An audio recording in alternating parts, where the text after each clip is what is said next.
السلام علیکم ورحمۃ اللہ وبرکاتہ۔ بسم اللہ الرحمن الرحیم۔ کل کی ویڈیو میں نے آپ کو حرکات کے بارے میں سمجھایا تھا کہ حرکات کہتے کسے ہیں۔ حرکات زبر زیر پیش کو کہتے ہیں، اور یہ بھی بتایا تھا کہ زبر زیر پیش کو کس طرح پڑھتے ہیں۔ تو جن غلطیوں سے ہمیں بچانا ہے تو ان غلطیوں پہ ہمیں اپنا فوکس کرنا ہوگا کہ ہم سے وہ غلطیاں پڑھنے کے دوران نہ ہوں۔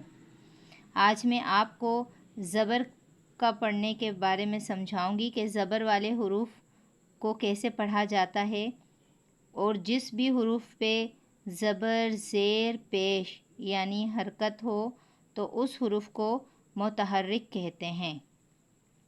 متحرک حروف کو جلدی پڑھیں، ذرا بھی نہ کھینچیں اور جھٹکا بالکل نہ دیں۔ اب میں آپ کو پڑھ کے بتاتی ہوں۔ سبق شروع کرنے سے پہلے تاؤس تسمیہ پڑھا جائے گا۔ اعوذ باللہ من الشیطان الرجیم،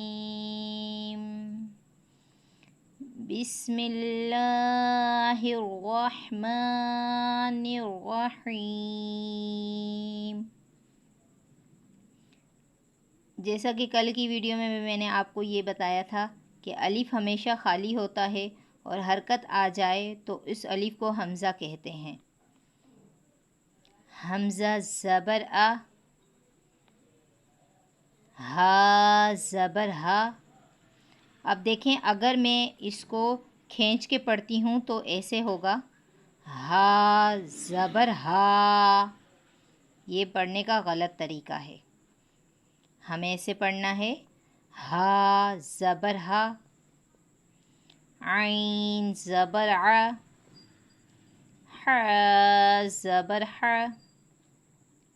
غین زبر غ، خا زبر خا،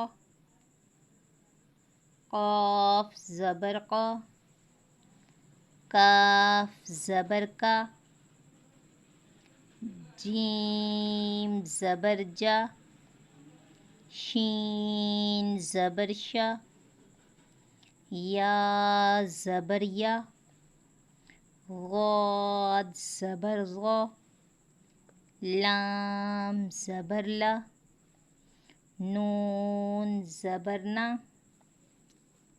را زبر را، طا زبر طا، دال زبر دا، تا زبر تا۔ دیکھیں، یہاں پر ہم جھٹکا بھی نہیں کر رہے، ہم کھینچ کے بھی نہیں پڑھ رہے، اور ہم اگر اس کے اوپر جھٹکا کر کے پڑھتے ہیں، جھٹکا کر کے پڑھنے سے حرف تبدیل ہو جائے گا۔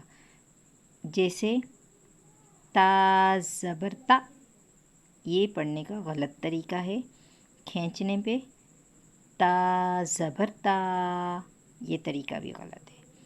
بہتر طریقہ ہے تا زبر تا، صاد زبر صا، سین زبر سا، زا زبر زا، غا زبر غا، ذال زبر ذا، ثا زبر ثا، فا زبر فا، واو زبر وا، با زبر با، میم زبر ما۔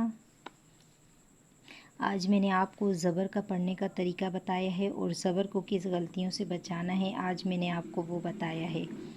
آپ اس زبر کی مشق کریں تاکہ آپ سے پڑھنے میں کوئی مسٹیک نہ ہو، اور پھر اس کے بعد اگر آپ کو کوئی بھی مجھ سے کوئی سوال پوچھنا ہے تجوید کے حوالے سے، آپ مجھے کمنٹ کر کے پوچھ سکتے ہیں۔ جزاک اللہ خیرہ۔